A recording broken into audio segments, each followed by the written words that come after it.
Hamınıza salamlar dostlar. Mən Qasım Hüseyn. Bu günlər sizlərlə birlikdə kapaq şəklində gördüyünüz kimi X26 21 Muhammed 09'un PSP modalarında hazırladığı oyunlar, məsələn PES26 və X26 oyunlarını karyera modalarındakı karyera modalarını yeni sürümlərə necə gətirmək olar? Bilirsiniz ki, 1-2 aydan bir yeni sürüm gəlir bu oyunlarda.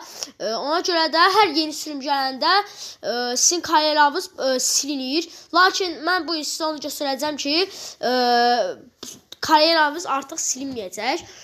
Gəlin o zaman əsas quruluma keçək. Uşaqlar, ilk öncə oyunu təbii ki də yükləyirsiniz. Davlan. Bu oyunu yükləyirsiniz və buraya çıxart edirsiniz. Zaten oyunda göstərir, zaten videoda göstərir 21 Muhammed. Sonra burada gördüyünüz PSP dosyası olur. Onu da zaten gətirirsiniz ora. Lakin sizə bir sözüm var. X26 oyunu, əvvəl oyunun adı X26 idi. Sonra 21 Muhammed qərara gəldi ki, oyunun adını PES26 eləsinlər. Buna görə siz X26'daki ümumiyyətlə bütün həmişə belə olur. X26 versiyon 1 və yaxud da X26 versiyon 2-də də belə olacaq. Və yaxud da PES26 versiyon 1, versiyon 2-də hamısında belədir. Əvvəlki sürümün PSP dosyasını hələ silməyin, saxlayın. Buraya daxil olun. Əvvəlki dosyanın, yəni əvvəlki oyunun, əvvəlki versiyanın PSP klasörünə daxil olub, buradan save datanı götürüb kopyalayın. Hardasa yedəkləyin. Yedəkləyin də yəni yeni klasör açın buradan. Gördüyünüz kimi mənim kimi yeni klasör açın və beləliklə save datanı yedəkləyin. Yedəklədikdən sonra burada olan köhnə sürümün PSP klasörünü silirsiniz. Sonra gəlirsiniz buradakı PSP-ni, yəni yeni oyunun PSP klasörünü gətirirsiniz, buraya əlavə edirsiniz. Bəli dostlar, yeni oyunun PSP dosyası klasörünü bura gəlib atdıqdan sonra həmin o yedəklədiyiniz save datanı görürsünüz. Gəlirsiniz, götürürsünüz buradan. Bu save datanı, baxın, ikisini də yedəkləyin. Bu save datanı götürürsünüz, kopyalayırsınız. Sonra gəlirsiniz cihaz yaddaşına, yəni buradan gəlirsiniz həmin o yeni oyunun PSP klasörünə. Burada bunu buraya atırsınız. Bax, gördüyünüz kimi belə bir mesaj gəlir.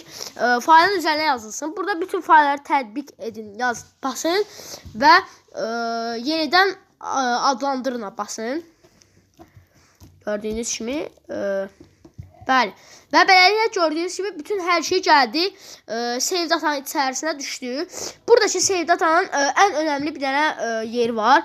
Məsəl üçün, yəni o ən önəmli yeri odur ki, sadəcə sizin karyera modunuz və iki karyera modumuz, əfsanə olun karyera modu və analik karyera modu gəlir bura düşür. Qalan məsəl üçün yeni transferlər olanda bilirsiniz ki, oyundan düzəldirlər. Yəni köhnə oyunun heç bir save datası düşmür. Sadəcə bu ikisi düşür. İndi gəlin onun da yoxlanışını edək. Baxın, gəldi, düşdü bizdə. Burada birinci yox idi bizdə oyun. Çünki biz də sizin kimi sıfırdan qurmuşduq. Gördüyünüz kimi gəlsiz basırsınız. Gördüyünüz kimi hamısı yenidən gəldi yerinə. Karyera modumuz və mənim də bir save kimi, bir karyer kimi elədiyim Hüseyn Karyer də buradadır. Gördüyünüz kimi Hüseyn Karyer də burada yerləşir uşaqlar. Belədir uşaqlar, kapaq fotoğrafında gördüyünüz kimi sizə hər şeyi tez bir şəkildə, qısa bir şəkildə izah elədim. Əgər belə videoların davamı gəlməyi istəyirsinizsə, Hüseyn Karyerin davamı gəlməyi istəyirsinizsə və yaxud da başqa bir videoların gəlməyini istəyirsinizsə şərhlərdə bildirin və videoma like atıb kanalıma da abunə olmağı unutmayın uşaqlar. Sağ olun. Əgər sizə faydalı ola bildimsə, nə mutlu mənə. Sağ olun uşaqlar, salamat qalın. Özünüzə yaxşı baxın.